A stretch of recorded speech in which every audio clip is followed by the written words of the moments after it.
My mother did this to me. Cool. Marvel, are we good to go?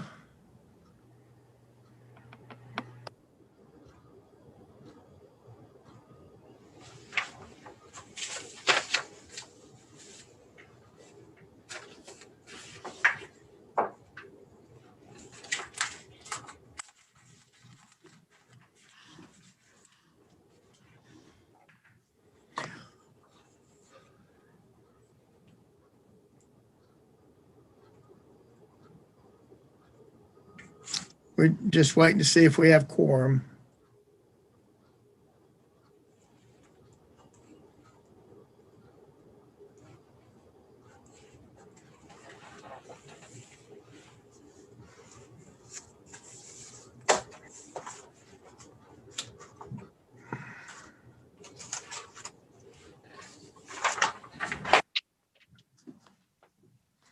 Bum, bum, bum, bum. Bum, bum, bum, bum, bum.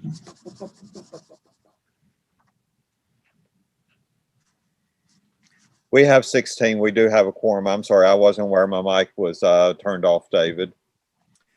Oh, I thought you were trying to be like one of those old kung fu movies I like to watch, where they dub them in and they talk and then the words come out. So that's always fun. Hey, my hat was just, please take away one strike. I'm only supposed to do one. I took two. Maybe I tried again. Before we get started, welcome to this meeting, the February 2021 Staff Congress. Before we get into our business, and I know move on through this because y'all are all very happy to want to go out and play in the snow. I just want to say from my family to all you guys that I really appreciate the words of support and love and prayers that's been coming our family's way in the loss of my father. So I was supposed to get over it, but the more it's going to take a while, I guess. I don't know. I've never lost relatives, but I didn't know it was going to affect me like this. So, but I appreciate those thoughts because they've been really good and keep sending them. But I thank you very much for that. I want to call this meeting to order. For those of you who don't know me, I am Staff Congress President, or really right now I'm the COVID President, is what I've been told, because my tenure is COVID related. So I guess when they get the shots out, that means I can no longer be president. So we will see how that goes. So thank you. Let's start off. I'd like to yield the floor to Honorable Dr. Bob Jackson as he shares some information with us. President David, thank you. And again, we're very sorry for your loss, and you hang in there, and it won't go away in a day or two or even a week or two. So you take care of yourself. So I hope everyone is staying safe and healthy and warm. And I know we're all ready for spring and post-COVID, and hopefully we'll be there on both counts in the weeks ahead. It's been a busy several days for all of us, and appreciate everyone's work on campus and in the classroom, remotely teaching, and everything that we're doing to keep the campus operating as normal as we possibly can. We're next week, we hopefully will get past this weather, and maybe we'll see at least a little more normalcy in the days ahead. A lot of activity this week, even though the legislature is not officially in session. They're meeting, so a lot is going on there regarding budgets and pensions and all the things you all have heard me talk about many times. I won't go through all those details today, but I've had a couple of calls today, and a lot of work continues. The legislature is over half done, and they have to be out of session by March 30th. So there's only, I think there's 14 legislative days remaining. There's a board meeting next Friday. Regent Schooley and Regent Schimberger may touch on that in just a moment, a week from this Friday. So stay tuned for that. It's our normal winter meeting, and And so a big agenda and a lot going on that front as well. Lastly, I would like to say, you'll hear in the days to come, you'll hear a lot more from us in regard to the summer and next fall. We're recruiting furiously. And Mr. Quisenberry's on here. He may talk about that later. But as we recruit and retain our students, we'll be messaging more and better and loudly in regard to what we expect this summer and fall as we slowly return back to normal. It seems like a long time ago, we were in a period of normalcy, but we've got to get back there, and we've got to start at least telling that message as vaccines become more prevalent, as more individuals are vaccinated. We've got to talk about a normal summer and fall semester coming. Our students expect it, prospective students expect it, families expect it. And so don't be surprised when you hear us talk more and more about what we expect the summer and fall to look like. Of course, these are our hopes and our prayers, and I think we will get there. I think we will get to by summer a more normal feeling. But I'm asked near daily, Kendrick, you're probably asked hourly, what do you expect for summer and fall from prospective students? So it's become a real recruitment and retention issue as well. So again, don't be surprised if you hear in the days to come more normalcy, what we expect in the summer and the fall, getting back to whether it's a normal commencement that we'll be planning. Yes, it will be socially distant. Yes, it will look different than it did in 2019, but we do plan a somewhat normal commencement. It'll probably be outside, but we started working on that several weeks ago. Could be in the quad. It could be at Stewart Stadium. It could be broken down by college or school. So you'll hear us talk about things like that in the days to come. So I want to make sure we message that to everyone as well. David, that's it for me, unless there's any questions. Stay warm and safe. Thank you, Dr. Jackson. I was going to tell you when you said that, I went to University of Montevallo in Alabama. It's a small four-year college. Our graduations were outside on the president's lawn. So we need to get you a lawn, get some of those trees. I remember the days when we used to do Summer O out there in those trees. It was hot as crap, but we did graduation on the lawn. And the one year, the person was going to speak, like to talk a lot more than even I do. And it started to rain. And so he cut everything off short. We were graduated. Then the sun came out and it was a glorious day. And we had all left, so they did not get to talk at all. So that was a wonderful graduation. I just thought I'd share that. It was interesting. So let's see, Dr. Robertson. Are you there? I see you. There you go. That Clint was getting me there. All right. Thank you. I hope everybody's doing well. And as the president said, hope you're all staying warm and safe as if you're out on the roads. Just a couple of quick things in terms of if we talk about recruitment. We did have a successful admitted student kickoff.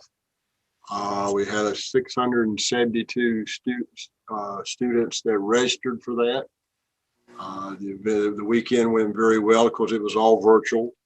And we had students from over 26 states attending or participating. And from that, as of now, we have a little over 460 students that have already signed up for summer orientation, or as we're calling it now, race or nation orientation, because not all of our orientations take place during the summer, which is on par with where we were last year. And we feel good about that, but we have plans and follow-ups for the students to continue to registering them for for the orientation, because that's a strong indicator of students that are going to come in the fall. So Our first orientations will be April 16th and 17th. Those are going to be virtual at this point. The 16th is for honor students. The 17th will be for others, any student. But we are planning our June and July, August orientations to be in person or a hybrid option. But it certainly will be hopefully it will be in person in some capacity as we plan those. As the president indicated, students are eager to get back to in-person activities. And so, in prospective students, and they want to do that. So that's our plan for now, and I'll keep you informed as that progresses. We also were able to receive a grant from the CPE, Council on Post-Secondary Education, to allow us to enhance our mental health resources during the spring semester and over the summer into the fall semester, which is going to allow us to put a number of things online and do some more and provide 24-hour service mental health resources for our students. And that'll aid our counseling center, our psychological center as we work with our students. This is a tough semester. This has been a tough year for our students because of the inability to get out and have as many in-person activities. So this will allow us to do even more and provide even more resources for our students in terms of mental health needs. I do want to thank President Wilson and the housing staff, and certainly all of the auxiliary staff and Sodexo for their outstanding work in feeding our students over the last few days, not only in Winslow and keeping facilities open in the tea room, but they actually, as you probably know, delivered food to the residence halls. And David can tell you how the amount of food that was delivered, but it was certainly well received by the students. And this was food that was delivered not only for students on meal plans, but for all of our students. And so, David, thank you, and auxiliaries and Sodexo for that, because it was very, very, our students have been very, very positive about that and have been very appreciative of that service. 2 events coming up in April. April 14th will be All Campus Sing. It will look a little different, but we turn to have an All Campus Sing this year. And so Jeremy, the chairs we'll get in touch with you about how that's going to work this year. A lot of it will be a live stream. And then we have set a date right now for April 27th for our senior graduation breakfast. And hopefully that can have an in-person component to the breakfast. And so we're optimistic, but if not, we'll have a virtual ceremony. So a lot of things are in the planning process. We continue to recruit very, very aggressively. The enrollment management group, Kendrick and his staff, they're doing an outstanding job with our new students, and certainly the transfer center is working very hard with our transfer students. And Matt Jones continues to do record numbers with our graduate enrollment. So things are looking good for the fall, but we still have a lot of work to do. Any questions for me? Don, did you say anything about housing, how it looks for the fall? That's usually a good sign. I do know, yes, sir. And President Wilson can add to this, but the applications are up over where they were last year at this time. So we have more individuals applying for housing, and that is a positive indicator. You're right.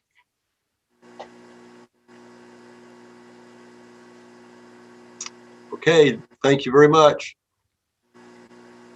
So I would like to, with that, also say thank you to Dr. Jackson, Dr. Robertson, to Jackie and others for letting us deliver those meals. We had over 1,000 kids pick up food that Monday. Loaded up a box truck, went to each building, I had shorts on because I just thought I was going to be inside all day. But the other administrators decided I should be outside. So when I got home about 3 hours later, I could feel my kneecaps. So that was exciting. But the kids are very appreciative of having that opportunity. And so any little bit that we can do is just another thing we try to do. That whole idea for delivering meals was another attempt for me at retention students, but also helping them. But if they see that we really care about them more than just a dollar figure, then I think we go a long way in recruiting and retaining our students. So I'd like to go next to Miss Jackie Dudley. David, I'll echo what you said. The food delivery was a job for everybody. The grounds crew and housing and Sodexo, folks were working, making a lot of sandwiches and a lot of fruit cups. And I guess the next morning they delivered breakfast too. So we don't want to forget that.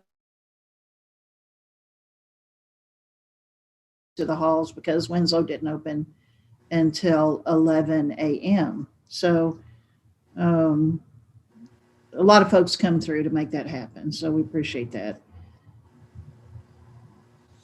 I want to give kudos to our grounds crews. You guys may have talked about that before I hopped in, but they've done a great job. Some of you I can see around, a few of you in your offices, and a few of you are at home, but the campus is looking very nice. The residential complex there's lots of snow stacked up and pushed up on the side, but the roads are dry, the sidewalks are clean. They're working right now on the campus core, the mall area, the quads coming around. I don't think we'll get a lot tonight to disturb much of that, but they really have done a great job. Kudos to all of them. It's been out in the sub-zero temperature, pushing ice and snow so we can get back to business as soon as we can. So it's been a really big thing this week. I can repeat what Don said. Everybody's done a great job through the week, and I won't go through all that. I think it's noteworthy, though, that a lot of folks have been on campus working.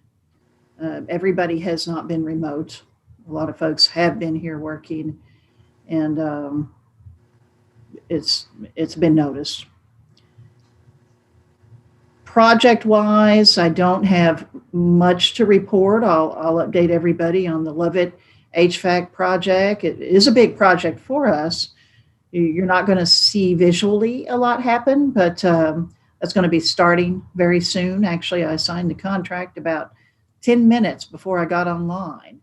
So you're going to see some trucks over there around Lovett, and we're going to get the HVAC overhauled. You'll also hear at the upcoming board meeting that we are going to propose to the board to create a project to replace the seats in Lovett. That's going to be primarily funded, well, actually entirely funded, most likely with private dollars of sorts. So we won't be using state funds to do that. And that'll make a big difference in the facility. It's going through and looking at the HVAC and the way you have to design the system we're putting in.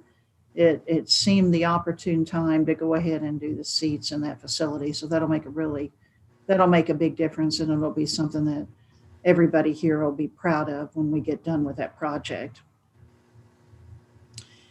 We are planning for Windows and Wells and Wilson. Projects will start this summer. Yeah, I'd be clapping too. Hopefully we can get them replaced before they come out. That certainly is the goal, but those will be a great addition to those buildings. They'll be intrusive this summer, so we'll be working with folks in those buildings to try to accommodate the work. But design work is being done, and we're actually looking at trying to get the windows ordered, and you'll see work on those very soon, as soon as school's out. I wanted to follow up. I was going through the minutes from last time, and I noticed there was a comment or two about the food truck at the last meeting. So I just wanted to touch on that. The food truck's been out of commission a little bit. We kept it where it's at, and we're getting ready to move it. Trying to find, I guess, a better way to use the food truck.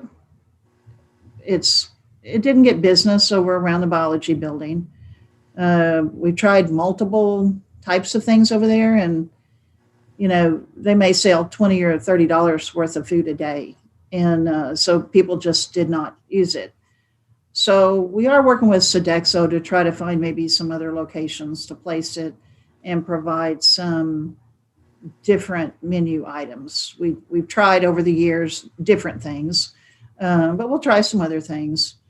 And I know that come up, but it's been under repairs. But right now we're trying to figure out the best way to use it and meet the I'll call it demand. I think it's just more of a desire not to walk so far and have another dining option. But we are working with Sodexo on that right now.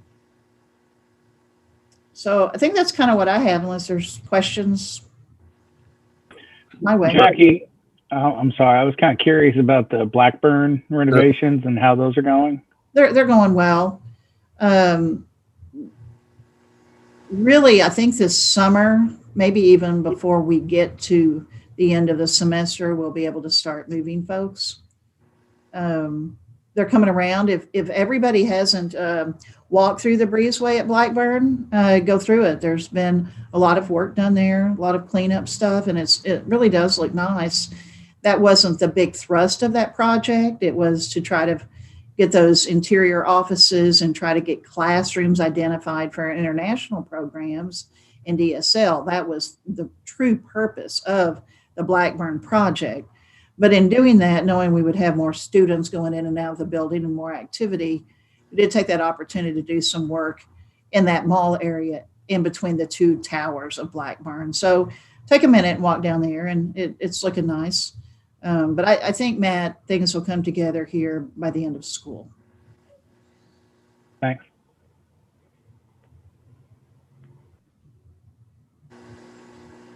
Wow. Thank you, Jackie.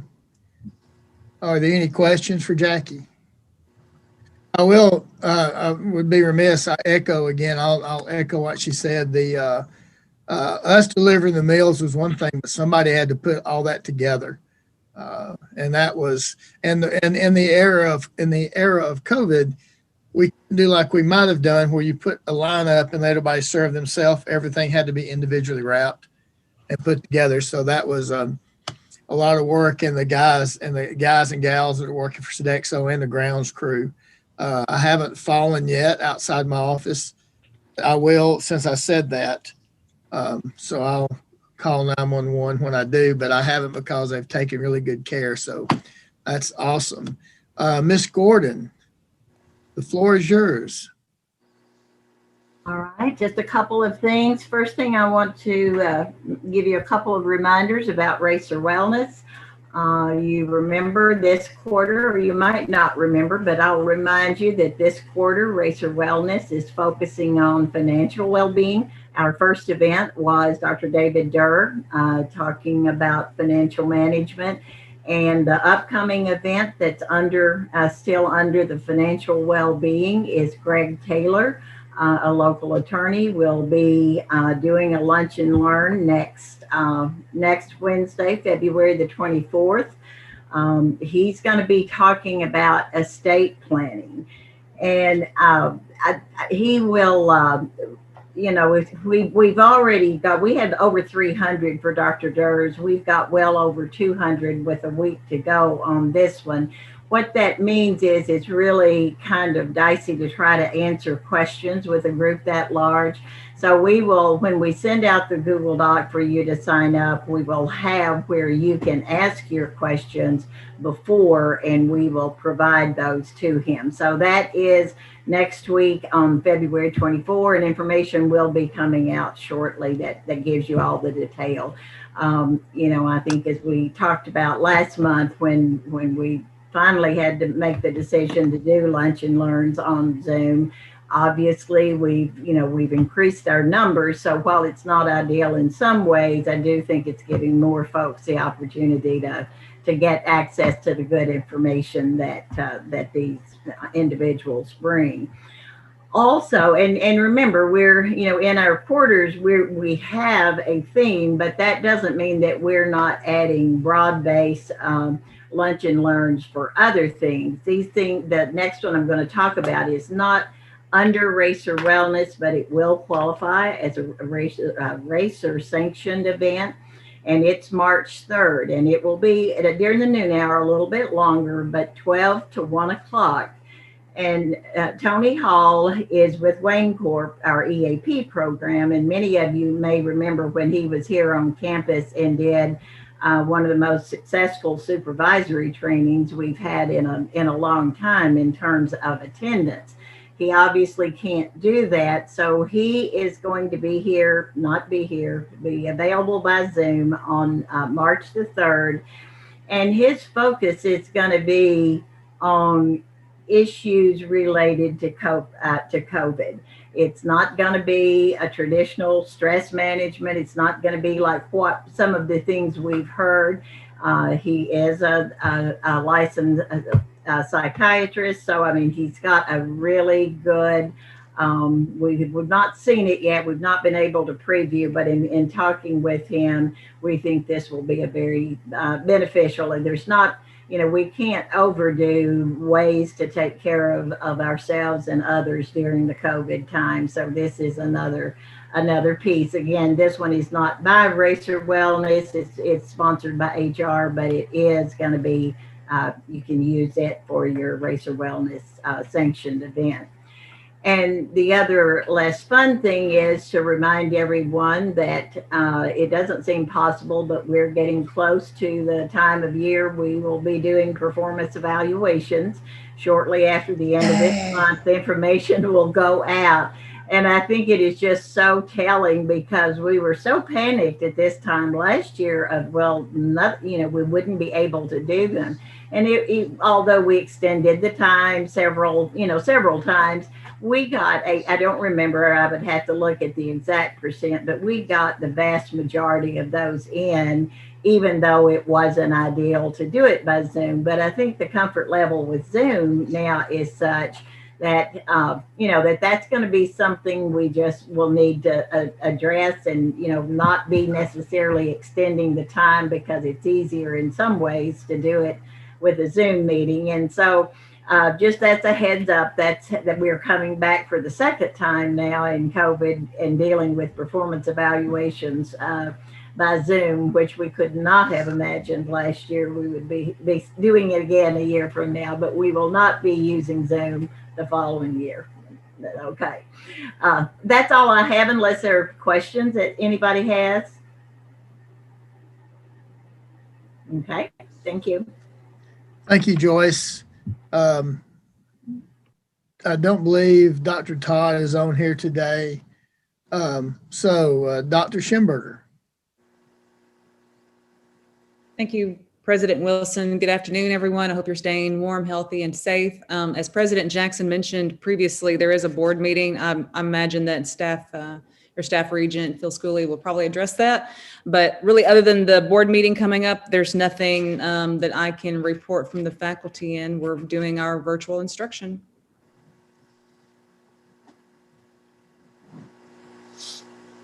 Mr. Schooley. Dr. Wilson. Thank you. Like both Melanie and Bob said, the next board meeting is the 26th of February at 8:30. Agenda has been sent, but it's still working on. We are starting to get our material. It does, like Bob said, it's going to be a regular board meeting. The agenda is fairly short, really, compared to some in the past. We met and talked about the survey, but I'll leave that up to Jessica. We're going to meet again and try to get the survey out, I believe, the 1st of April. So that's basically all I have to say, Dave. Thank you, Phil. So next, we need to look at the looking at approving the minutes from our January meeting. So are there any corrections to the minutes that were sent out?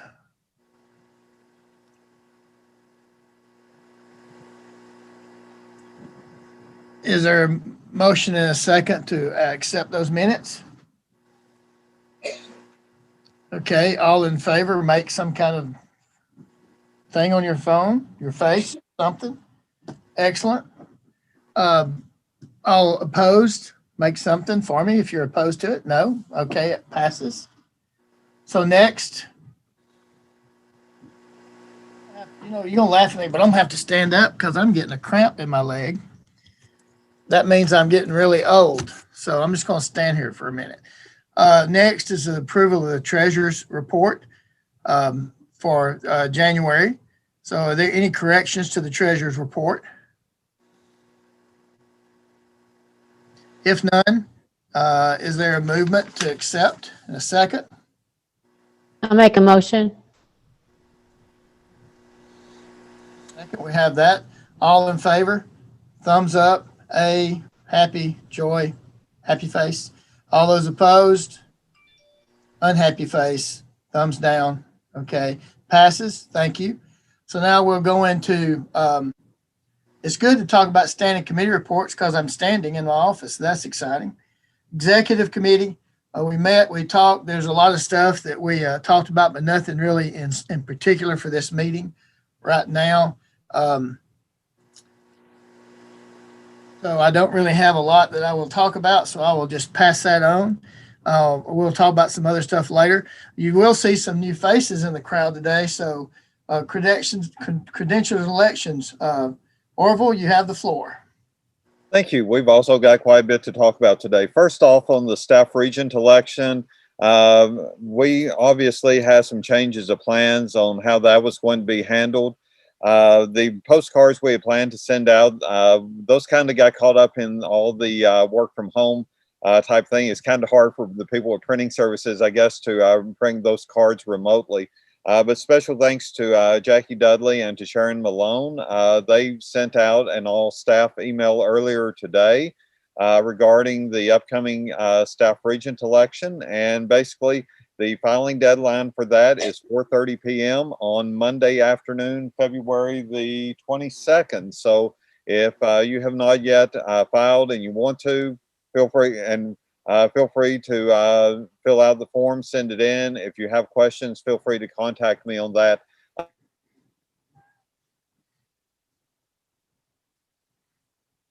Staff regent forums. And so that is something that I'm sure we will all look forward to. So do we have any questions on staff regent? Okay, moving right along. The next thing, at the end of the last, or at the last staff Congress meeting, it was mentioned that we had some vacancies that occurred, and we, as per the bylaws, when we have a vacancy to occur, the next person or the next highest vote getter is offered the position, and we have our two in today. Replace.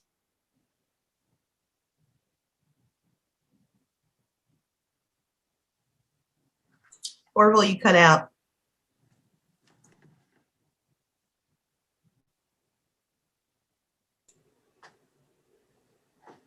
It must be so hot in his office that it's messing up his video and stuff.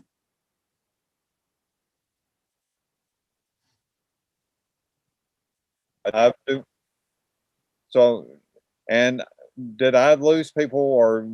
Okay. You stopped right before you were announcing the people taking the place of those. Well, everybody else stopped moving, but except for me. So I wanted to make sure that it was me. Basically, the person that will be replacing Debbie Griffin, and I make this as a form of a motion that Angela Guyton be nominated to replace Debbie Griffin. Angela was the next highest vote getter in the most recent election, and replacing Lindsay Powers, who left the university for another opportunity, will be Kayla Allen Dunn. And Kayla was the next highest vote getter in the executive managerial professional category in the 2020 spring election. I'll make that motion.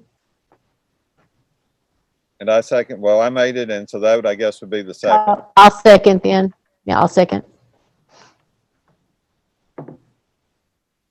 Okay, a motion has been carried and seconded. All in favor?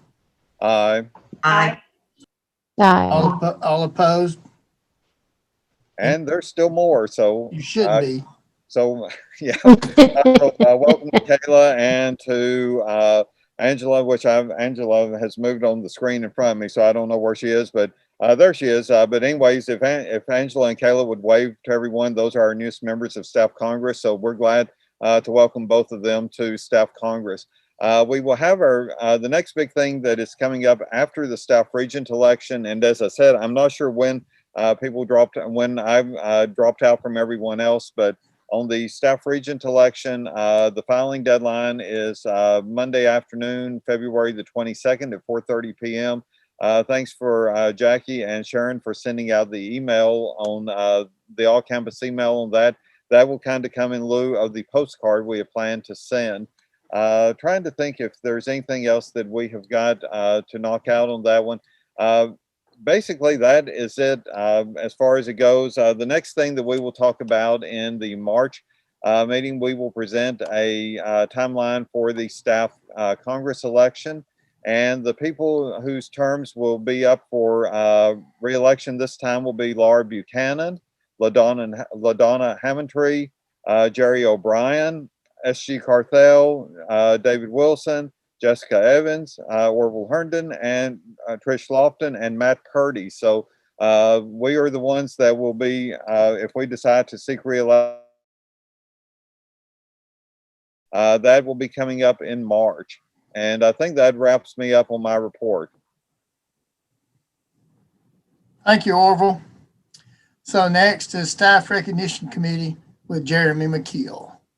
Thank you, David. Yes, we did meet a couple of weeks ago now, and as we all know, we weren't able to hold our staff recognition in August, and that's still outstanding. And so we've discussed ways to move forward with that, and of course, we're unable to gather at this time still. So the committee has gone ahead and decided we will do that in a virtual way for now. We will recognize the Staff Excellence Awards winners and years of service, and my office will produce that, something along the lines of our senior breakfast that we did in a virtual manner. And so once I receive that information as far as who we're giving those awards to, we'll move forward with that. And then of course, as we are able, perhaps we'll move forward with a in-person event later in the year. And that's all we have. And Dr. Jackson, when we put this montage of happiness together, we would like for you to say a few words, and then I'll say a few words, and then Phil, I don't know, maybe Phil. We'll wait on Phil. That's just a joke, Phil. I love you. Next would be the Staff Special Events Committee with Trish. We have not met, but like Jerry said, the next big event would be our, usually it would be our big staff, like luncheon, since we did not have that in August. So we'll probably get together via Zoom sometimes, and hopefully we can gather, but we've not been able to gather, so we've not been able to plan anything.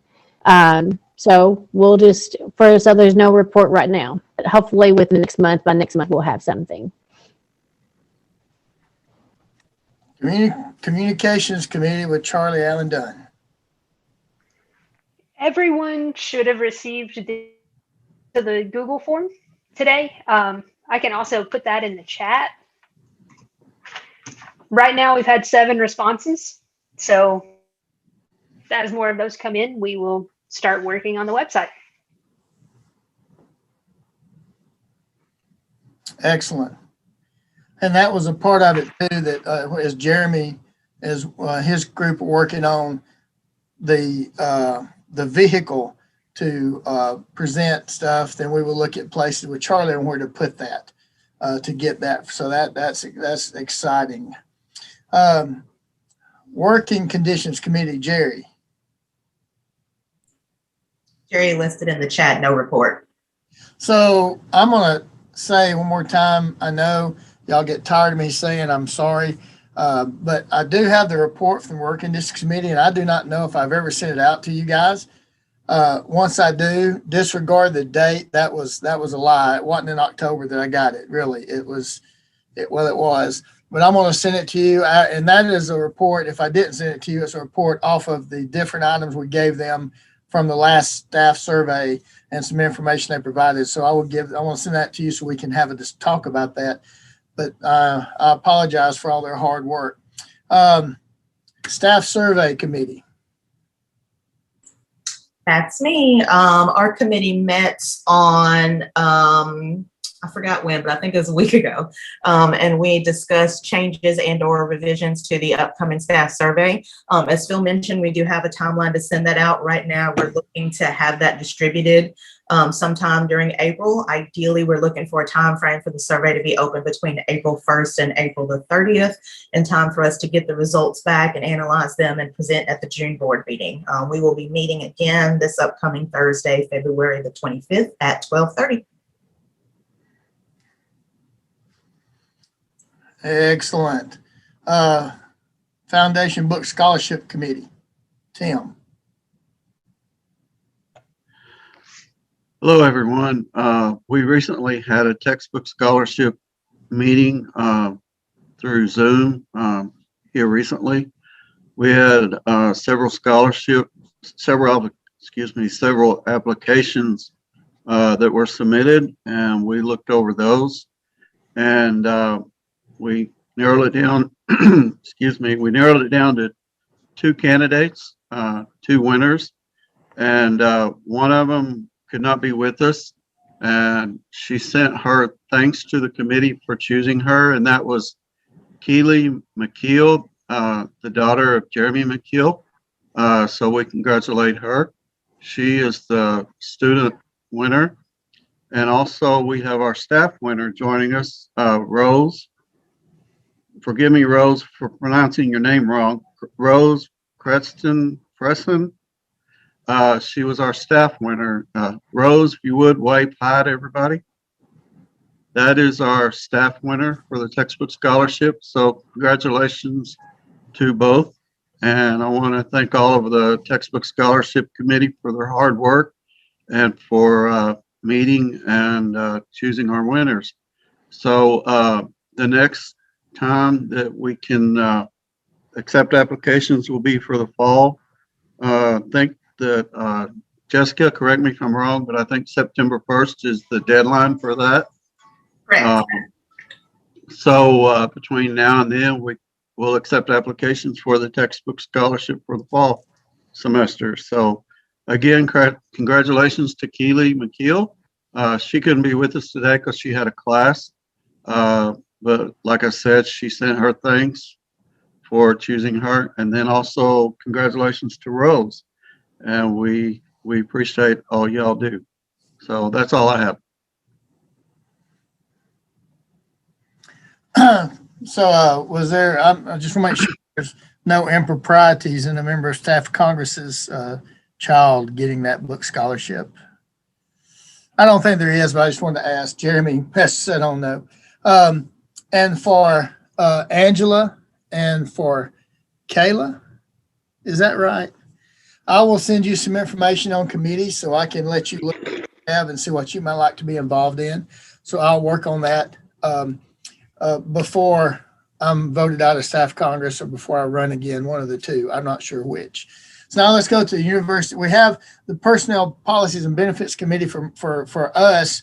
Marion is the person who's the chair but isn't here and has had to step down from doing that. So I'm going to work on another chair because there is some information they need to work on from the scholars from the survey. So we go to the university-wide committees. And back to Orville with Faculty and Staff Insurance Benefits Committee. Faculty and Staff Insurance and Benefits Committee, we met on Friday, February the 12th. Obviously, the vaccination was one of the big things that we spoke about at that point in time. We also had our regular reports, so that is kind of what we did in a nutshell. I will drop on the message a link to our Facebook page. If you would like to go in and to see the meeting, you're welcome to go out and see the meeting as recorded. That is the live link that is now in the chat portion of the Zoom window. So if you want that, feel free to do so. Our next meeting will be March the 12th, which will be a Friday. It will be at 8:30 a.m. It will be by Zoom.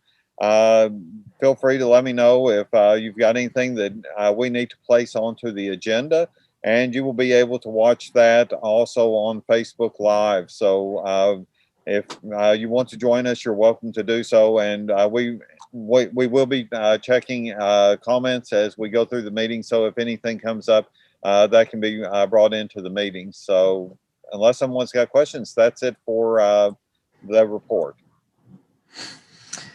If you did get a chance to watch that meeting, you need to, because it's an exhilarating opportunity to watch the wheels of the university move.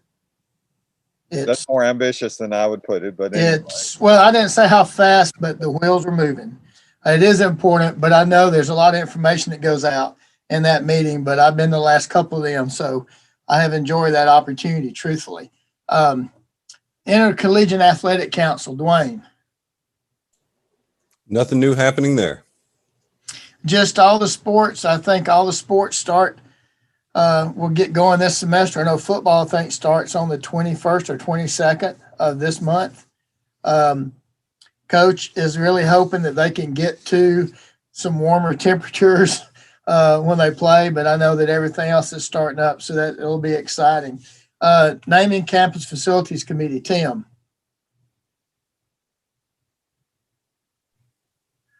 I don't have any report. Thank you. Judicial Board. Lindsay was our rep on the Judicial Board, and so she's gone. So Jen Caldwell is the person that this representative works with. So if you're interested in being a part of this, if you might just, if you would like to, reach out to Jen Caldwell and just talk to her and ask what's involved. There's some training, but then it just depends on when there's some potential hearings I have to do. But if you might reach out to her and see, and then let me know if you're interested, then I can hook you up there. The Sick Leave Appeals Committee. I don't think Kevin's on here. I didn't see him, but I don't think there's been anything with that. The International Studies Advisory Committee, SG. I'm not sure if y'all. No report at this time. Got you. Budget Advisory Committee with either Brian or Jessica, and I did go to this meeting, and it's another one of those exciting meetings. Yeah, Jessica, I'll take a cut at it, and you feel free to correct me or tell me where I've gone wrong. I do have some notes here. The Budget Advisory Committee did meet on January the 26th. We covered a lot of stuff. We had some new members, so there was some review there. As Dr. Jackson has already mentioned, they have to have a signed budget out of the legislature by the end of March. There is a lot of things that are changing in that. We discussed a lot of what we hoped would happen, what we thought would happen. We're looking at worst a flat budget from the legislature, we hope, for higher education. Best case is 2%, most likely is 1%, and that 1% will go into the performance funding model to be distributed. And we're hoping that the stop loss contributions stop for the university. So we stop losing part of our existing appropriations to go into that, and any new funding will come through that model. As everybody's heard again, 71% of our budget is enrollment driven. So enrollment is key to our funding, and everybody's been doing a great job on working on recruiting. A lot of talk about, and as we've all been talking about for the last several years, the retirement situation with KERS. There are some bills that we're hoping that will improve that situation. I don't know what the latest update on those are, but when we talked about it at that time, they were hoping that our rate will go up significantly, but the legislature is going to cover a lot of the gap between what we pay now and what we'll pay then when that's finalized. Jackie or Dr. Jackson, I don't know if you want to expand on that. I think that's probably still the case. We're waiting to hear what the legislature finalizes. No, I think, Brian, you covered everything really well from the meeting perspective. Well, There are some. Brian, we need to take you on the road. That's good. I just listened and wrote. That's all. I'm just regurgitating what you guys brought up. So TRS is in much better shape than KERS. There is a bill to try to keep it in good shape, and that's going to have a new hybrid plan for new hires. It won't have any impact on existing people. There were significant capital project requests, and this is basically just authorization for us to spend money if we were to get it for some bonds. Most of those centered around asset preservation and some reauthorization of old priorities that we had for potential residence hall changes and some alternate dining facilities. We went over the spring enrollment, which we've already talked about today, so I won't cover that again. We do still have the Ecampus initiative. It's not growing as fast as we'd hope, but we all know that COVID has happened. So there's still hope that that's really gonna grow as we come out of this era of COVID. But there are still some new students there, and there has been some growth in that area. Significant impact to our campus budget from COVID. We did get some money from the state and from federal funding, but at the end of the day, we were still left with a pretty big negative number there of roughly $4 million of lost revenue and credits not covered by the funding that we received. So we're still out quite a bit of money for COVID that wasn't covered from those things. We're working on the FY22 budget. There will be a campus town hall on April 14th at 3 p.m. The next budget advisory committee meeting will be April the 8th at 3 p.m.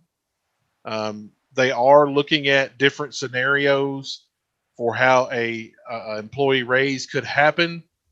There's no definite number. There's nothing being targeted right now, but they are looking at how that could happen, whether it would be a hybrid model or a percentage increase to the base or a flat rate increase to the base. Hopefully our enrollment and our appropriations from the state will allow for that. But they are looking at models if anybody has significant feedback on how that should happen. And that's pretty much all I got. Anything I missed or anything else you want to add, Jessica? Nope, very well covered, Brian. I think Jessica was meaning to say you can take notes next time too. Very good. I was at that meeting and I don't remember some of the stuff you talked about, so that was really good. Thank you. No, I may have made those things up. You never know. Hey, but you know, if Dr. Jackson and Jackie are shaking their head, yes, you made it up well. So very good. The shared governance committee with SG and myself, we haven't done anything, so we have no report to share. Parking advisory committee, Dwayne. Hey, no new news on that. I suspect the spring meeting will be scheduled at some point soon, but has not been as of this time. Cool. Under ad hoc committees, the bylaws review committee. No report at this time. The staff handbook review committee, Matt. No report at this time. The diversity committee, we did meet, spent some time last week or earlier this week, last week.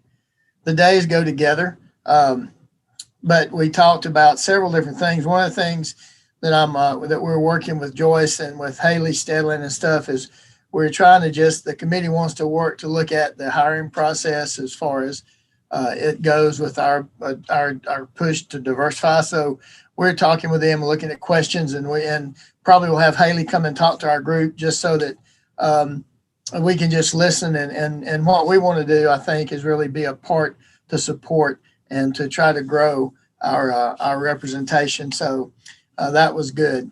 So unfinished business. So If you remember, I was in our diversity committee. It was pointed out to me that I did a no-no. Well, it wasn't a no-no, but a couple months ago, if you remember, faculty senate pushed forward a resolution to send to the government, county government, about the monument downtown. And we really talked about it, but tabled it because we we're not in a position to make something we did not necessarily feel what their statement was or the statement we wanted to make, or if we wanted to make a statement or what that would be. So what was pointed out to me is that we really never brought that back for a vote of the group. And so what we're looking at today, what the vote would be, I believe Jessica can tell you what she has done. She has sent a Google Doc. It will be sent in to everyone who is here that can vote. And it's a yes, no, abstain on this. And what we're doing is we're at this point voting on yes, we want to make a statement. No, we don't want to make a statement, or we abstain. We're not voting on a statement at this point. So it may be that you agree with a statement, but you may feel that it's too late, or you may feel we can. So that's what this is about, is to allow you the opportunity.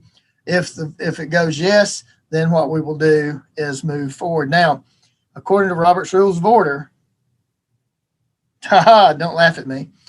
An abstention does not count as a yes/no vote, as an abstention from voting. And so it would be a majority of the yes/no votes that we have. If somebody on here knows Robert's Rules and says I'm right or wrong, tell me. But this is where we're at with unfinished business. I wanted to bring this up. Yeah, David, I think you explained the process fairly well, actually. Are you surprised? No, I'm not surprised. You just asked me to do it, but you did it so well, I don't need to. So I make a motion that in order to resolve unfinished business, we put to a vote if the staff Congress should issue a public statement on the Confederate statue in Murray. Second.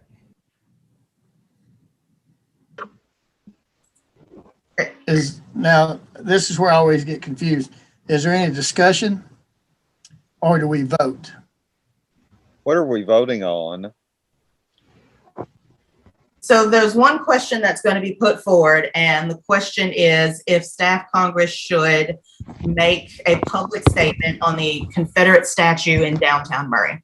We're not voting on the language that should go in said statement if the motion or if the vote passes. We're only voting on whether or not the staff Congress should or should not make a statement.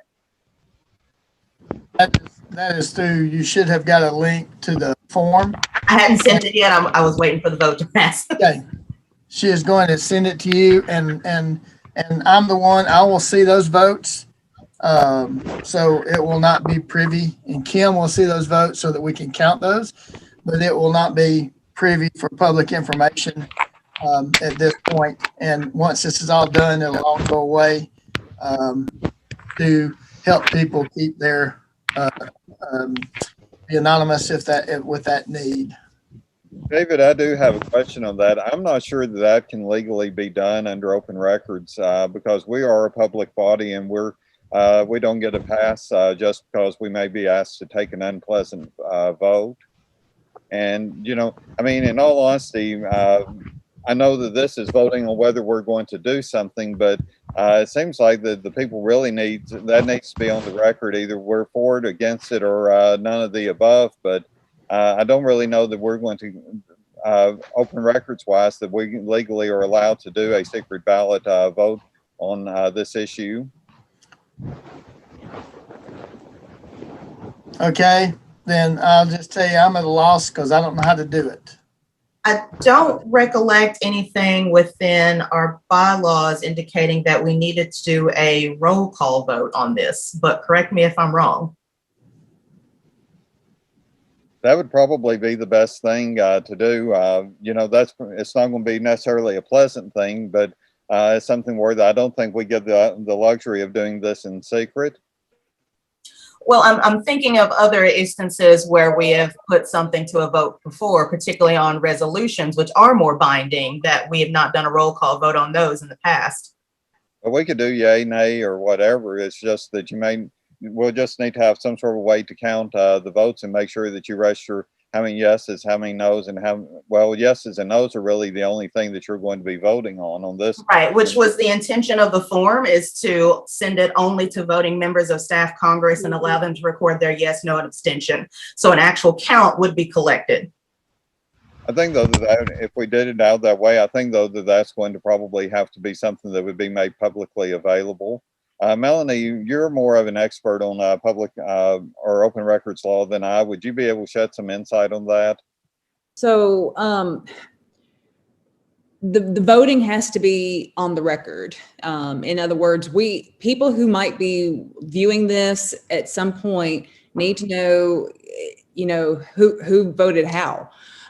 So that does have to be on the record. I know in Faculty Senate, they deal with this often too. So that's the only thing I can offer you. So my question then is, since your email ties back to this this form, so I would know who voted how. Could you still use this form, and then we just have to make that form available, or the results of that available somehow? Would it go in our minutes? That this is how we voted and this is how individuals voted? That's just that way.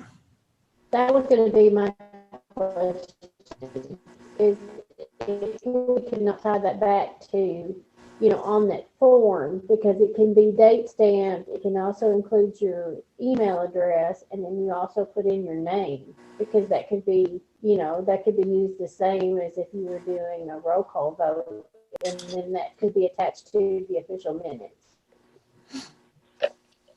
Dr. Schimber, would that, or Orville, would that meet the need that we have a record of those votes that we can put in the minutes?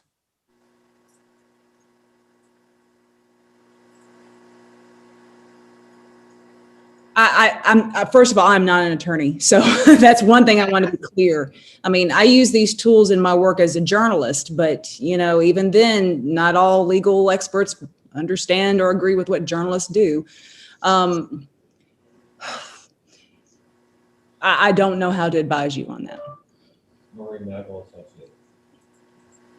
David, we would probably, I think that the idea, and one of the concerns I've got on this one is, and I understand what Jessica has mentioned, because several of the people we're looking at, we're just seeing the pictures, and so we're not going to be able to visibly see how these people would vote. So it may work, but I think though that the thing would be, we would have to publicly release who voted and how they voted on this. We would be welcome to get the opinion of the university's attorney, because obviously he would be the one that would be able to be the final answer on that. But more than likely, the names and how we vote will have to be made public, whether that's putting on our website or attaching to the Facebook video or whatever. So I just posted in the chat Article 5, Section 1 from the Staff Congress Bylaws, indicating our policy on voting. And it said that voting during each of the meeting of the Staff Congress shall be determined by a method by the president at the time of the vote, which David did indicate that his intention was to do a non-roll call vote with the form that was discussed. So according to our bylaws, this would be in concert with our process. The only thing is that ultimately we're the open records laws for Kentucky trumps whatever our bylaws are. I think that's going to be the issue, is that we would just need to maintain and then probably get a legal opinion from the general counsel as to whether or not this gets released as to who voted and how they voted. I also just dropped in Section 2 of Article 5 on roll call voting as well, if that's helpful. Okay, I guess my question is, at any time, we could be subject to regarding, any topic we discuss and any topic that we vote on are subject to open records. So, we would have to go through, we would have to go through the process each and every time if we were going to vote. So, you know, I guess if we do this, we would have to do this every single time if we were going to be, you know, if we're looking at the subject of being an open record. In past experience with me, I guess looking at you know, working with minutes and keeping official record, if you've got who voted, what their official vote was, and if you got their submission via electronic submission, and then you've attached it to the minutes, which is the official minutes, I would feel like that would be, you know, that would suffice, because that's got, you know, that is your official record. That's what you would be sending to legal counsel as part of your record keeping. I mean, I'm not a lawyer either, but that's just what I've had to do in the past in working with open records and keeping public documents. But I mean, it wouldn't be a bad idea if we got official word, and that way we know going forward what we would have to do. But if we did that, we would have to do that every time, because it's kind of like setting a precedent. What makes this vote different from the others? That's exactly my question. We've never done that. Yeah, right. That's my question too. Why would we make this any different than any other thing? And again, I want to point out that this is not voting on language that we would include. This is simply asking whether if we as a Congress will do something.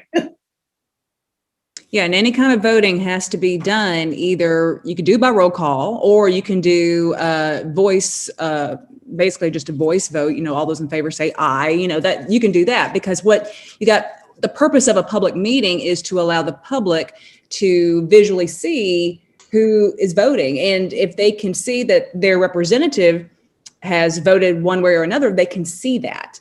So basically, any kind of secret ballot of any kind, that cannot be done at all. So I also do want to point out that prior to our meetings being held on Zoom, we didn't have public forum other than us being in one room together. So I will admit this opens up new channels for us. Also, we have several individuals who aren't on camera, who are not visible, several individuals who are calling in who are not visible. And so I assume that the intent was that at the vote, the total numbers would be read aloud, indicating those members who voted which way.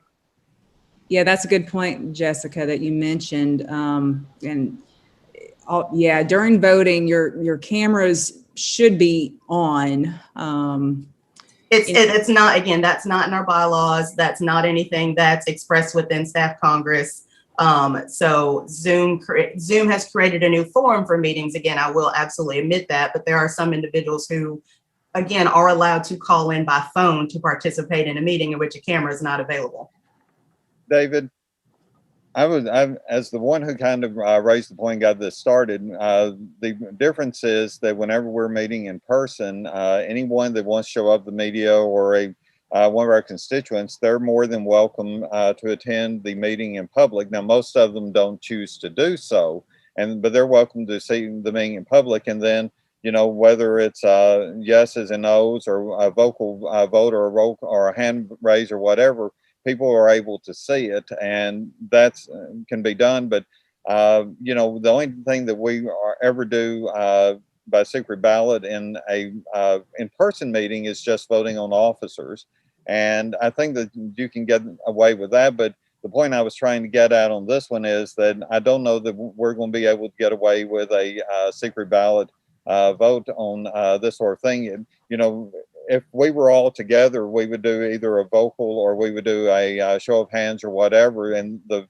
outcome of the vote would be able to be determined basically by anybody in the group. And if there was not a clear majority one way or the other on a voice vote, well, then it would probably be a call for a show of hands, or be some sort of a roll call vote. This isn't trying to do anything different. It's just that with us being connected separately, it has to be something where anybody attending the meeting would have some idea of knowing how their elected people voted on this particular issue. Well, Oracle right now, this meeting is being live streamed. That is true. So anybody who wants to click the link and view the meeting can view the meeting. That is true.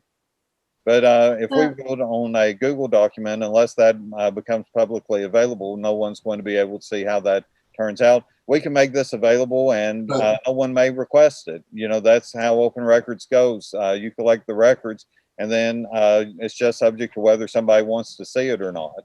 So,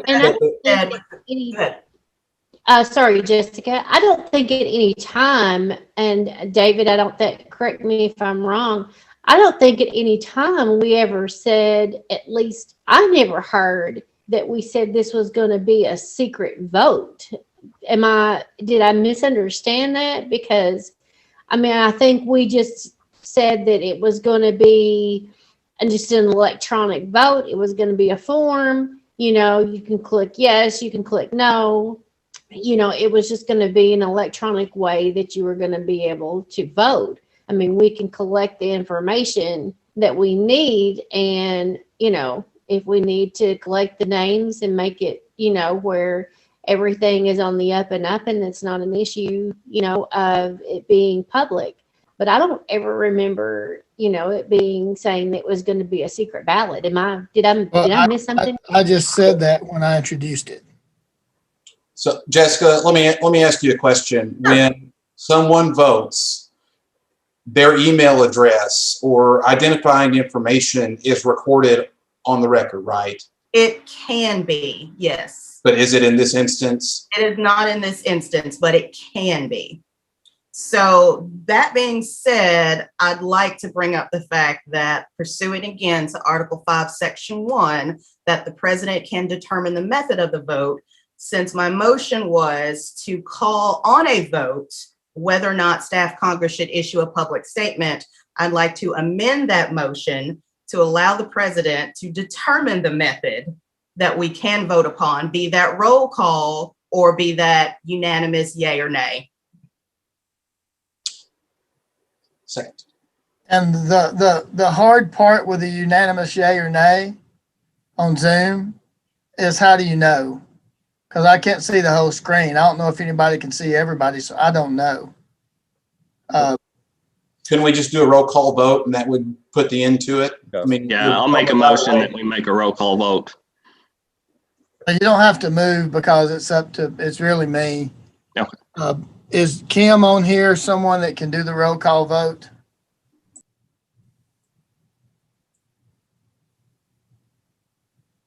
Kim does not have a microphone. I guess I will look at the screen and try to call people. And the issue is really on this, you have yes, no, and we had offered abstain on this also. According to Robert's Rules of Order, abstentions do not count as a yes or a no. It's an abstention. The majority would be of the ones who vote either yes or who vote no. David, do you need to appoint two people? I don't know about that. Well, if Kim will count them because she can't speak without a microphone, but she can record and put it in the at least put the total in chat. And okay. Only people are needed to count votes during election. What? I was going to appoint somebody else. Is that what you said, Jessica? No, I said only 2 people are needed to count votes for election. Well, I was going to appoint, if I could appoint Phil.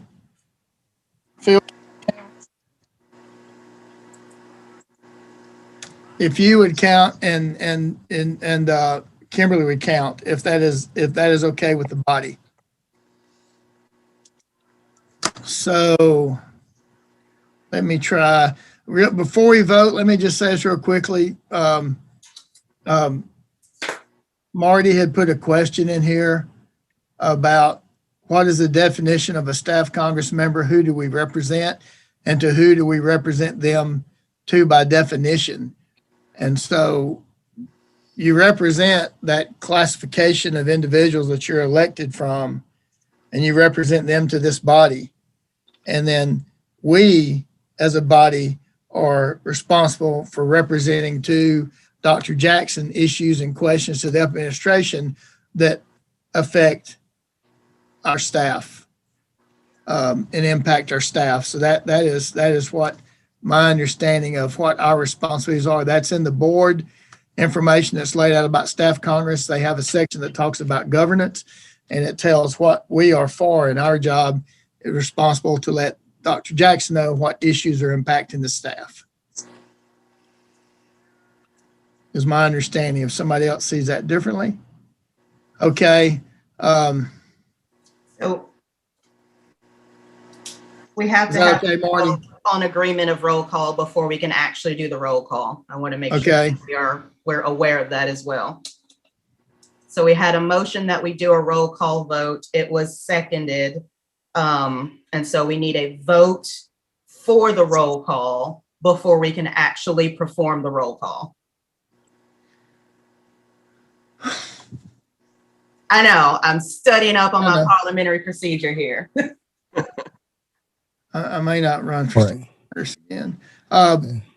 So all those in favor that can vote of doing a roll call vote, please thumbs up. Aye, say something. Aye. Aye. Space. Okay. All those opposed? Okay. For the record, it's Tim, but the name on there is Misty Williams. So Misty voted no. Technically, Dr. I Am Cold is leading this meeting. Technically? Who is somebody asking who's leading the meeting? Oh, crap. So I will do my best to do this roll call. I will not get all of your names because I just, y'all have, so let me do this. Let's go with, and it's yes, no, or abstain. And so, Brett. Aye. Yes.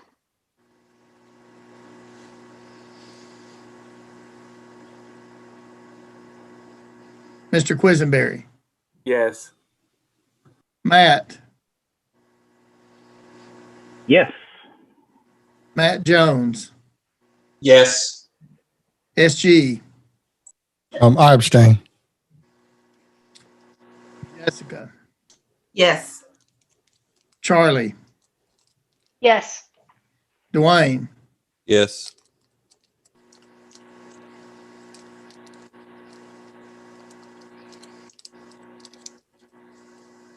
Your microphone's not on, Tim. No. Angela.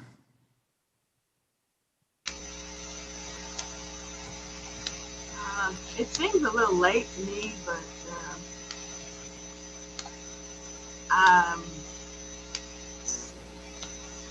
I'm not sure. Because it's regarding the statute, and that is that still an issue? I guess it is if we're considering making a statement. This would just be yes or no on if we do a statement, but then a statement have to come back for discussion with the group if we did. I guess yes. Okay, thank you. Brian. I abstain. Trish. Yes. Laura.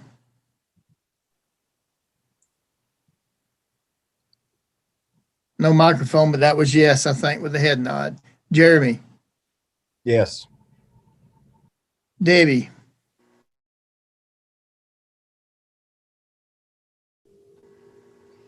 Orville. No. Brian. I'll abstain. Kayla. Yes. Okay. Let me get this. Let me get over here and see if I make sure. Okay. So quit putting stuff in chat so I can see people's names. Miss Hammond-Tree. I'm saying no, that we do not make a statement.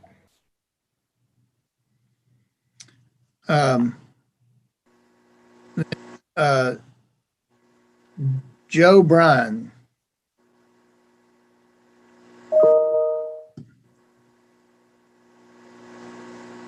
This is why I don't like it when y'all don't have your full name, because I don't know who. I believe that's Jerry O'Brien. Jerry O'Brien.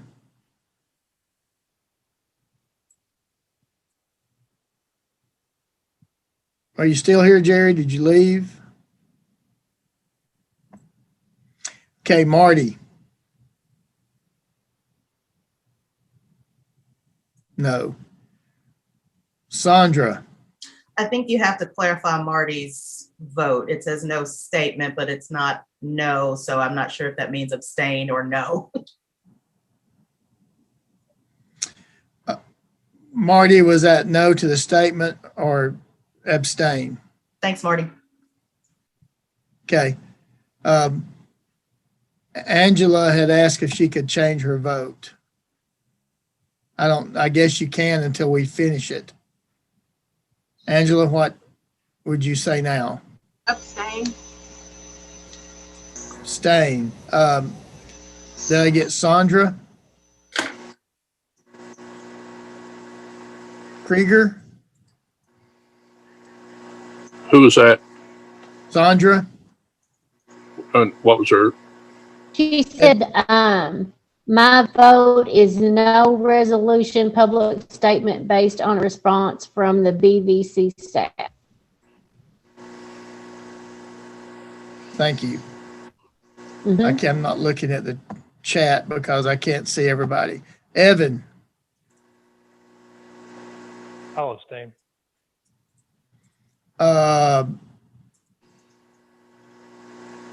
Digital media.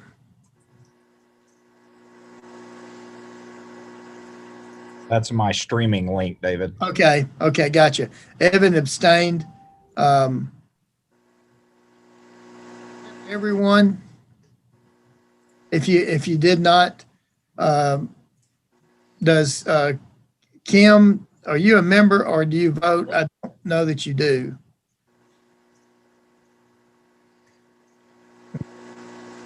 Is that everyone that has voted?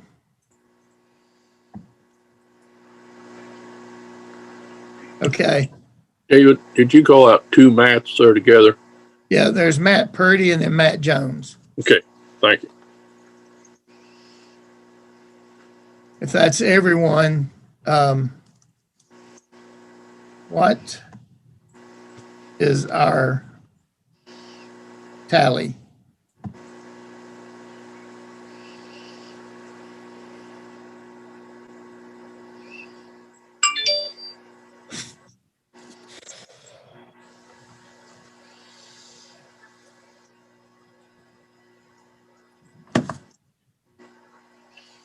Okay. She said, I have 11 yeses, 5 noes, and 6 to abstain. Bill, what do you have? 11, 5, and 6. Okay, that's what Kim had.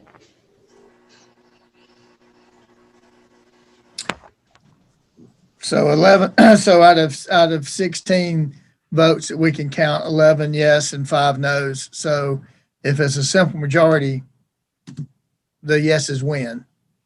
Correct. So what I would ask, what I will do is forward this to the diversity committee to work on, if that is the pleasure of the Congress, and a statement. Then we'll come back with you for that statement, for you to come back and vote on whether we would issue that statement or not.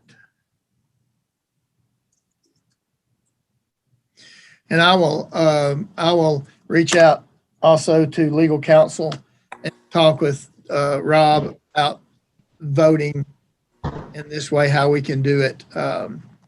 If we're doing it virtual, what we can do to meet the requirements of open records and open meetings law, but also to do it in a very efficient manner. Okay.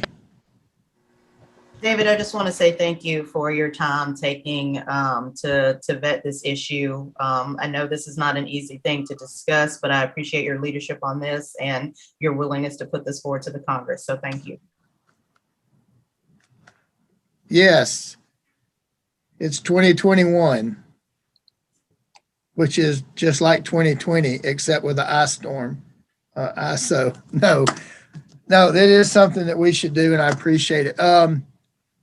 So I will follow up on that, but we will, if it is the pleasure, I don't know to ask for motion since we've talked about this, but I would like to assign this to the diversity committee.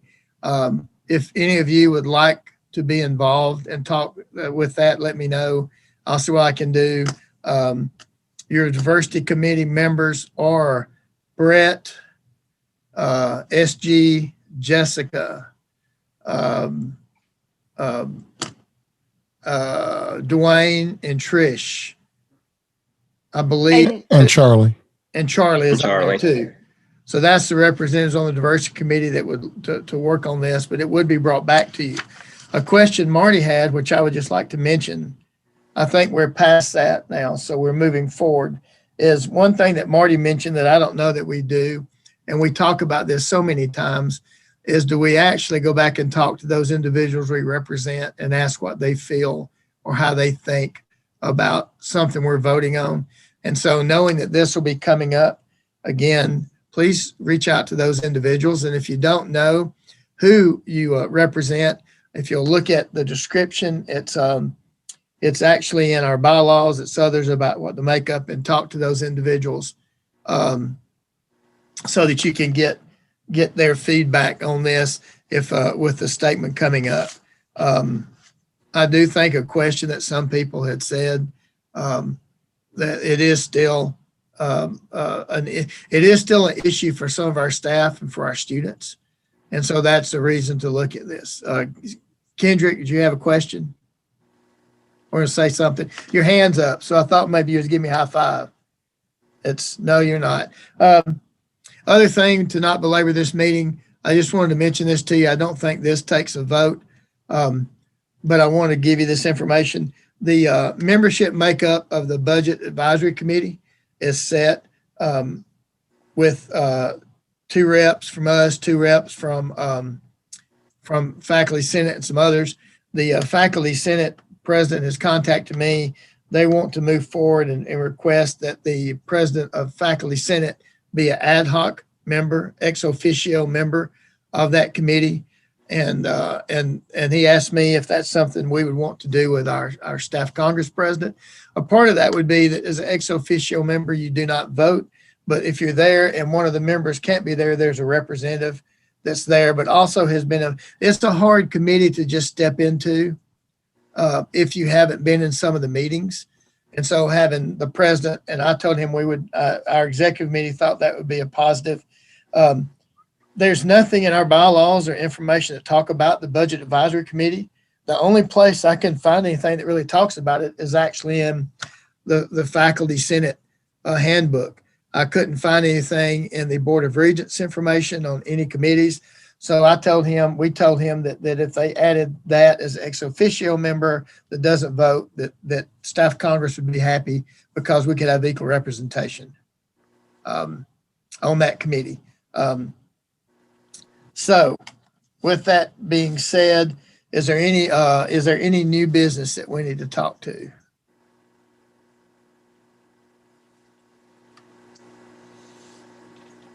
Okay, there's lots of stuff going through. Yes. Jessica, that's a great idea. Jessica proposed chat that Staff Congress Secretary Kim needs some equipment to help her, and I think she needs that to help her do her job efficiently as our secretary. And I think for a pretty inexpensive cost, she needs a webcam and mic to help her with our meetings. So I think that that's something that we need to look in and getting her, because they're pretty inexpensive. I know we picked up one for less than $50 for some of the ones in our office. If I'm not mistaken, and Kim, feel free to chat in on this. We've only been able to provide used equipment to the staff conference secretary in the past for budgetary reasons, among others. But since we've had little to no expenses this year, if we do have funds remaining within the budget, I do think it would be suitable to purchase new equipment for the secretary to use that would have better longevity and usability. Amen. Yes, I absolutely agree. So is this something that we need to vote on? Well, it's an unexpected Vote event. issue, because I don't know that we have money left over at the I don't know. Let me just put it that way. I don't know. Because so we should investigate what we have available and then come back and get approval. Is that? Do that, since I put it forward, I don't mind too. Well, even at the minimum, a webcam with a mic. Okay. I ask questions a lot, so I don't mind. Yes, thank you. Yes. So our next meeting is set for Wednesday, March 10th, 2021 at 1:30 p.m. Before I bang the gong, it's one of my songs from my years, or I bang the gavel, I just want to say again, I thank you for the opportunity for what you do for our students. I do not think sometimes that you understand how much staff play a role in recruiting and retention, just like the faculty. A lot of times, let's just be honest, there are times you see more people outside of the classroom than the faculty do. In housing, we always talk about that we teach the co-curricular side of the university, the life skills, just how to deal with stuff. And so I just want to say thank you for what you have done through this year, because it's been very difficult for everyone. And what you will do as we continue on. And I appreciate that you do. You show every day, our staff show that we care about the students. And I think that's very important, because if we're not helping recruit and retain, and I think we even do more in the job of retention than recruiting sometimes. I know Kendrick would rather us be recruiting all the time, but I know that if he brings kids to campus and they have a good experience, that helps him get more kids to come here because they talk to their friends. And that experience comes from what they get outside the classroom as much as inside the classroom. So I thank you for all of that. I appreciate you guys. And once again, thank you for the positive thoughts and the loss of my father. Love all you guys. And with that, we're adjourned.